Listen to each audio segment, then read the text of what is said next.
uh, pastor's devotional this morning was very apropos. It could be in any one of the lessons here on the study of the Kings, but especially so on this one here. So turn to Proverbs 21, and we're going to read verse 1. Proverbs 21 and verse 1. The king's heart is in the hand of the Lord. As rivers of water, he turneth it whithersoever he will. Every king, every president, every magistrate, all these people that are in authority, they are in God's hands, and he turns them as a river. He guides them. Now, that doesn't mean that they're godly people. We've seen that throughout the study. So we know that that's not the case. But God uses people. And we are his creation. And he has the right to use us. Anyway, turn to 2 Kings chapter 14. We studied about Amaziah last week. And that was in 2 Chronicles. We're going to read just a tiny little bit about him this week in 2 Kings chapter 14.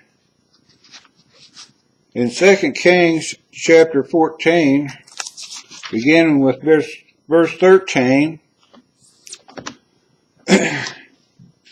And Jehoash, king of Israel, took Amaziah, king of Judah, the son of Jehoash, the son of Ahaziah, at Bethshemesh, and came to Jerusalem, and brake down the wall of Jerusalem from the gate of Ephraim unto the corner gate, 400 cubits.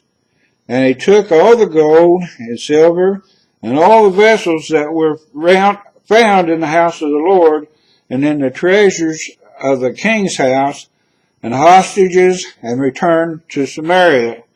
We already read this as it was in 2 Chronicles, and this is just to lead in to today's lesson. Now, Amaziah started off being a good king. We see this several times in Judah, not so much in Israel. In Israel, most of the kings were just evil all the way through. But Amaziah started off being good, and then he went off the deep end. He went into idolatry. Anyway, at verse 15, now the rest of the acts of Jehoash, which he did, and his might, and how he fought with Amaziah, king of Judah, are they not written in the book of Chronicles of the Kings of Israel? And Jehoash slept with his fathers, and was buried in Samaria with the kings of Israel, and Jeroboam his son reigned in his stead. Now we're not going to study about Jeroboam. Now you notice Jeroboam, the name. Now we're not going to get to it today, I don't think. Almost assuredly we're not going to get to it today. I want you to notice the name Jeroboam. Jeroboam was the name of the first king of the kingdom of Israel after they separated. So now we have a new Jeroboam. There's going to be some things come up that if you had to sit down and write them out, you know, like a story, you wouldn't think that this could happen. But as we read in Proverbs 21 verse 1, God's in control. God's in control. The king is in his hand. And if a king is in his hand, surely his subjects are. Anyway, verse 17, And Amaziah, the son of Joash, king of Judah, lived after the death of Jehoash, son of Jehoahaz, king of Israel, 15 years. So he lived 15 years longer after Joash or Jehoash, as whichever way you read it, they're the same name. Anyway, he lived 15 years more after that. And the rest of the acts of Amaziah, are they not written in the book of the Chronicles of the kings of Judah? So, yeah, a lot of the stuff is. Now,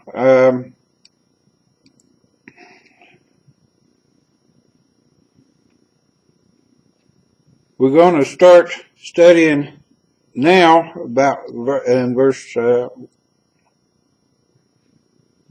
No, wait a minute. I want to finish getting rid of Amaziah first here. Amaziah, the son of Joash, king of Judah, lived after the death of Jehoash, son of Jehoahaz, king of Israel, 15 years. And the rest of the acts of Amaziah, are they not written in the book of the Chronicles of the kings of Judah? Now they made a conspiracy against him in Jerusalem, and he fled to Lachish. Well, they sent after him to Lachish, and they slew him there. Now, in Second Chronicles, where it talks about this, it was after he left God, after he departed from serving God. And I got that written down here someplace, but I'm having trouble. The light's shining in my eyes, and I'm having trouble reading this morning for some reason or another. But I'm going to try to do as best I can. Anyway,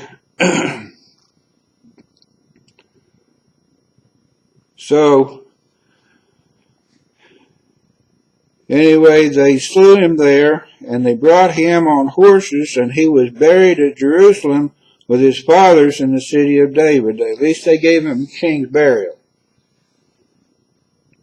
Now,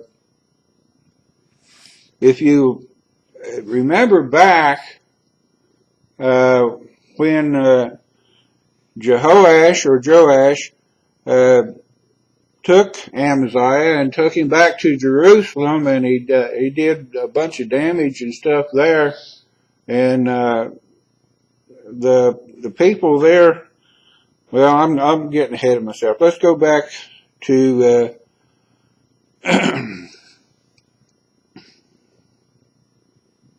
verse 23.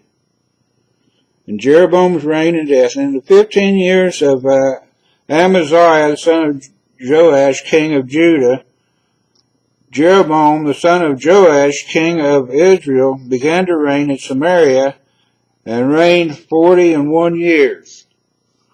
So, we got Jeroboam the second. We had Jeroboam the first, was the first king of Israel, after the kingdom of Israel, after they separated. In verse 24, and he did that which was evil in the sight of the Lord. He departed not from all the sins of Jeroboam, the son of Nebat, who made Israel to sin. So he is just like the first king. Now we know that he sinned in that they followed after the calves, the worship of the golden calves, and it says here he made Israel to sin. And we talked about that before, about how we need to watch and be careful who we put as someone to look up to. Now, we need to look up to the Lord, and there are men and women on this earth that we can look up to in limited amounts. You can't totally put your faith in man, because man will let you down in some way, shape, or form, somehow, some way. Now, he says here that Jeroboam, the son of Nebat, who made Israel to sin. Verse 25, and restored the coast of Israel from the entering of Hamath unto the sea of the plain, according to the word of the Lord God of Israel, which he spoke by the hand of his servant Jonah, the son of Amittai, the prophet, which was of Gashepter. Now, this is that Jonah. This is the guy that was swallowed by a great fish. And if turn to, I'm not going to turn there. We're not going. This is going to be a very disjointed lesson. Hopefully, I can straighten it up next week. But anyway, Jonah told him that this is what was going to happen. Anyway, he restored the coast of Israel, or the border of Israel, from the entering of Hamath unto the sea of the plain. In other words, from Syria down to the Dead Sea, or along those, in that general area, according to the word of the Lord, which he spake to the hand, by the hand of his servant Jonah. Now,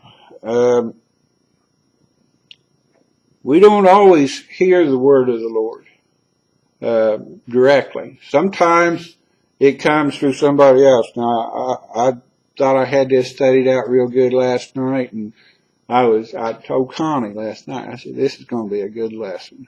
This is going to be a good lesson. It really got a lot in it, and I'm messing it up something awful. But anyway, like I said, hopefully I can straighten it out next Sunday. But it was such a joy to me to study this. And anyway, why did the Lord use him? I mean, it says he was just like the other one, Jeroboam 2, just like him, second verse, just like the first, What are we going to do?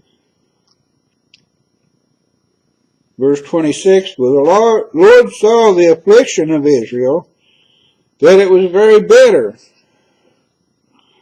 For there was not any shut up, nor any left, nor any helper for Israel. So, he saw the affliction of Israel. Now, some people might say, so what? I mean, they had, if you look at the kings that they had from the beginning till now, they were practically all evil, and they all were at one time. So, why would the Lord have any kind of a feeling for them? Anyway, he saw their affliction, and that it was very bitter. But there was not any shut up. There was nobody to come out and help them. There was nobody left. All their men of battle, all men of war were gone, nor any helper for Israel. They didn't have any body that they could get to go with them. No treaties or anything where people could go with them. In verse 27, and the Lord said not that he would blot out the name of Israel from under heaven. Okay, he didn't say that he was going to blot out Israel, but he saved them by the hand of Jeroboam, the son of Joash. So, God uses sinful man. Just like Proverbs 21 verse 1. And when I read that this morning, I said, wow, that fits right in. I had a wonderful study that night, and then this morning I read that. I said, I got to read that for the study, the lesson. Anyway, God uses sinful man. God can use anyone he wants to. He has the authority. He has the power. He has the right. Now, verse 28, and the rest of the acts of Jeroboam, and all that he did in his might, how he warred and how he recovered Damascus Now, Damascus is in Syria. Now, I didn't know exactly how to take this. There was, anyway, we covered Damascus and Hamath, which belonged to Judah, where Israel. Are they not written in the book of the Chronicles of the kings of Israel? All of his deeds were written down somewhere. Apparently, he was famous. But I want you to notice there's not a whole lot in the Bible about him, other than the fact that the Lord used him. Now, we don't need to be, we need to want to be used of the Lord. I pray that quite often, that the Lord would use us, would use our church to his honor and glory. But we need not ask for him to use us for our glory. Our glory don't count. In verse 29, and Jeroboam slept with his fathers, even with the kings of Israel, and Zechariah his son reigned in his stead. Now this is not Zechariah, the one that you're thinking of.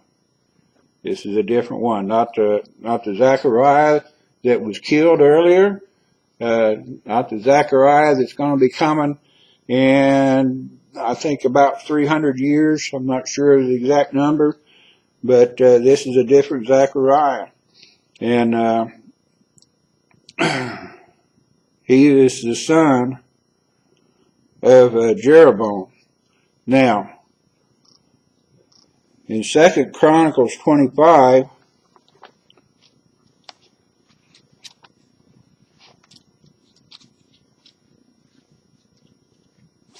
I'm going the wrong way.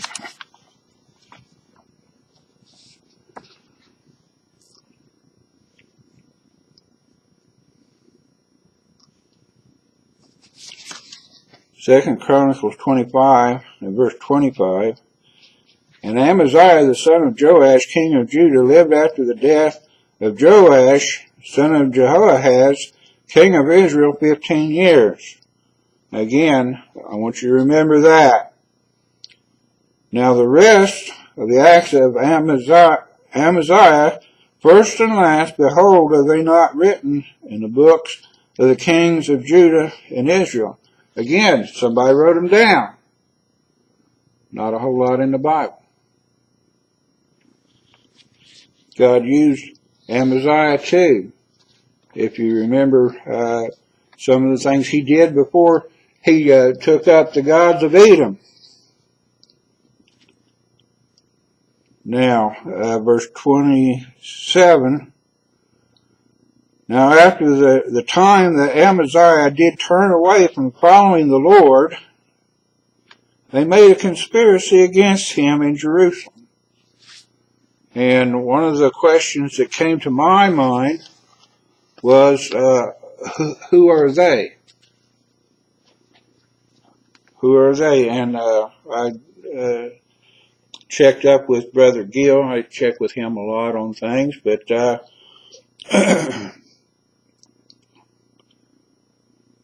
Gill says that maybe it was just the people of Jerusalem.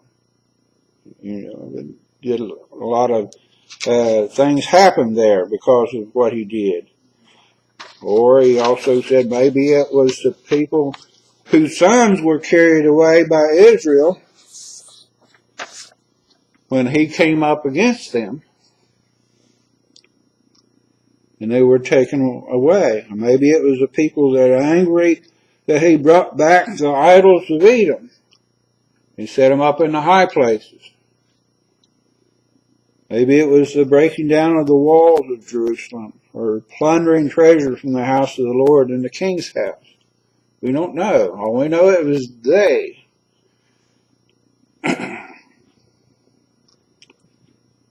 They made a conspiracy against him in Jerusalem. And he fled to Lachish. But they sent to Lachish after him and slew him there. Now, you remember, this took a long time. And I wanted to get this point across. God works things out in his own time. Now you would think that this would have happened right away, but no. This happened, after he went against the Lord, they started making this plot that they were going to kill him. And this happened after Joash defeated him in battle and did all these things. And so Joash was still alive. And we know from what we read earlier that Amaziah lived 15 years after Joash died. So this happened over a long period of time. So there's a great period of time there where we don't have any information about what was going on. And I think that probably what's going on, I'm going to go against Brother Gill again. I do this from time to time. I think he was so bad. He went so far off that he just kept getting worse and worse. I think the plot initially was there, but it just kept getting worse and worse. You know, you try to think of ways to make things better, and it finally got to the point, I believe, it got to the point where they couldn't wait.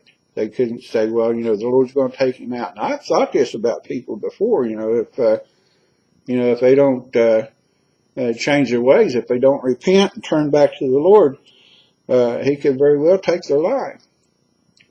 But anyway, he fled. He went, tried to hide from him, and you can't hide from the Lord. I think the Lord was in there. I think he did more evil as he went along, and the people of Jerusalem, the people of Judah, couldn't take it anymore, and they sent and they killed him. Howsoever, verse 28, and they brought him upon horses and buried him with his fathers in the city of Judah. Now this is Jerusalem, also called the city of David. So they brought him back, either in a chariot or a wagon. Anyway, it was a stately thing. They didn't have him thrown over the saddle or something like that. But they brought him back, and they buried him with his fathers. He was buried with the kings, not in some kind of a pauper's grave or something like that. He would be remembered, and he is remembered here. Just a lot of the things that he did are not talked about. Now,